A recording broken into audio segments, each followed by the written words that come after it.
We tend to view organizational failure as a political event, a consequence of bad timing, public backlash, or funding deficits.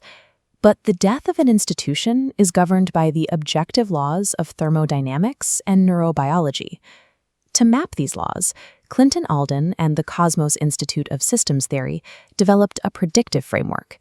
Their model treats human organizations as physical structures that either process energy efficiently or collapse under their own weight.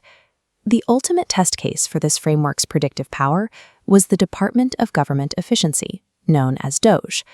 Led by Elon Musk, Doge was engineered to rapidly strip down the federal workforce, presenting itself as a mechanism for economic optimization. The Kosmos audit tracked this initiative across 3 distinct temporal markers. In March 2025, the framework predicted systemic collapse. By August, a formal warning documented severe structural decay. By November 2025, the system dissolved, 8 months ahead of its planned termination. This 95% predictive accuracy was not derived from political polling. It was calculated by measuring the structural integrity of the system's architecture.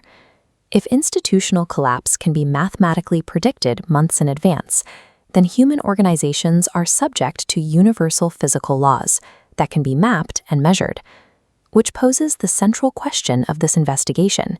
Is there an exact, calculable threshold where a viable organization becomes a terminal one? This equation is the observer's collapse function, or OCF. It is the mathematical formula used to identify the point of systemic failure. The formula calculates structural integrity by mapping how recursive belief and observer dependency interact over time. It measures how much energy an organization requires from participants to maintain its internal state.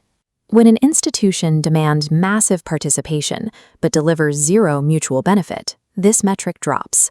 When the OCF value crosses the 0.4 mark, the system enters the Centola collapse threshold.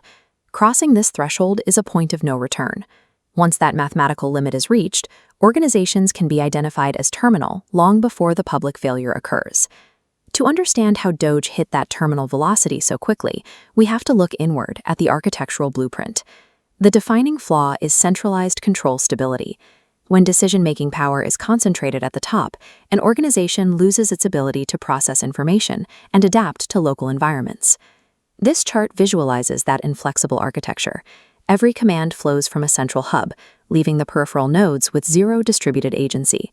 We measure the rigidity of such a system through its complexity adjustment. High complexity combined with centralized control blocks a system from adapting to new environments. When a shock hits, the structure is too brittle to flex. This rigidity is a violation of the 3rd and 4th axioms of universal computation, which require systems to optimize for long-term potential by allowing processes to evolve into new substrates. In contrast, biological systems survive environmental shocks by distributing agency. A forest or an ant colony processes threats locally, allowing the network to persist even if individual nodes fail. Extreme centralization is an evolutionary dead end. It creates the structural prerequisites for the first stage of systemic failure. When a structure enters this terminal phase, how does it maintain its power and compliance in the months before it collapses? It uses existential coercion.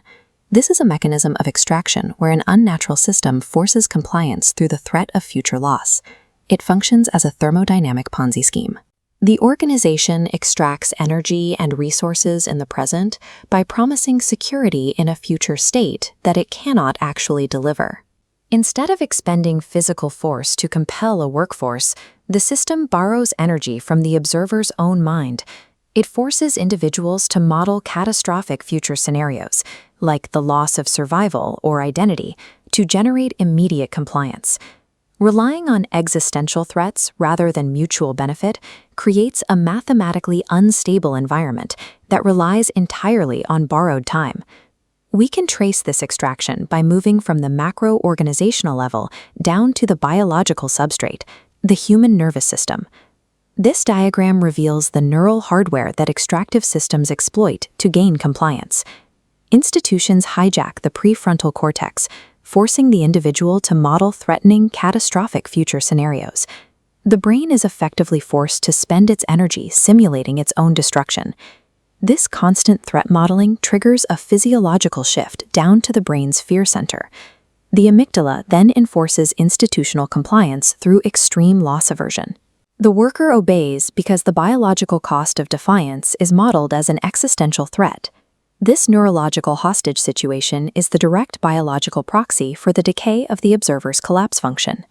Bad institutional policy is not just a bureaucratic failure, it is a measurable exploitation of the energy required to maintain the human nervous system.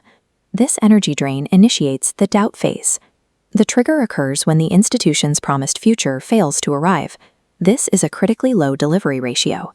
The expectations the system engineered begin to decouple from reality. The brain's alarm system reacts to this mathematical decoupling. The anterior cingulate cortex acts as a conflict monitor. It detects the irreconcilable mismatch between institutional belief and the physical reality the observer is experiencing. Overwhelmed by this contradiction, the brain initiates its final defense mechanism, the terminal withdrawal phase. We see a specific neurological shutdown. The default mode network, which handles internal narrative and social cognition, deactivates. When the default mode network deactivates, the institution's legitimacy literally dies inside the observer's mind.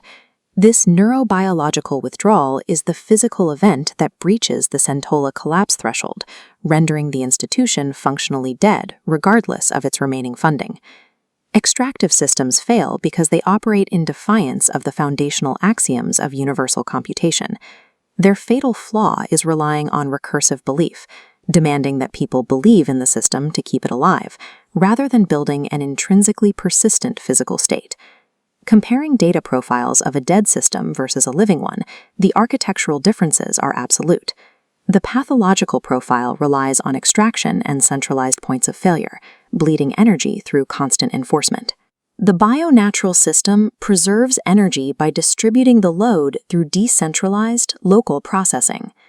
Escaping the cycle of institutional death requires abandoning coercive extraction and aligning organizational architecture with natural computational laws. To build systems that survive, the Kosmos framework provides a structural repair protocol, the Fundamental Design Principles, or FDPs. Looking at this matrix of principles, we find the metric that dictates endurance. Pushing distributed agency to a value of 10 is the crucial pivot to lower enforcement dependency. Distributing control lets local nodes solve local problems, satisfying Axiom 4 to become a self-healing substrate. Institutional longevity is not achieved through budget cuts or centralized mandates. It is achieved by transitioning to bionatural, distributed architectures that respect the neurobiological limits of the humans inside them.